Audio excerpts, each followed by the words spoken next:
নিষেধটাকে ছেড়ে দেওয়া। কে বলছে? আল্লাহ বলছে আমার হাবিবের আদেশটা মেনে নাও, নিষেধটাকে বর্জন করো, ছেড়ে দাও, তাহলে তোমরা দুনিয়ার জমিনে কামিয়াব হয়ে যাবে। জোরে বলুন সুবহানাল্লাহ।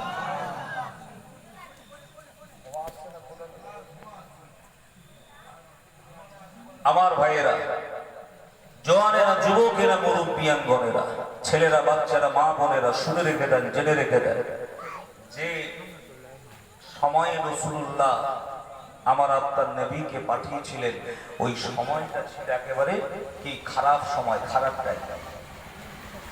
আমার নবী পাক দুনিয়ার জমিনে আসলেন, আল্লাহ নবীকে প্রেরণ করলেন। আহারে, দুনিয়ার সব মাখলুকাত খুশি, সবাই খুশি,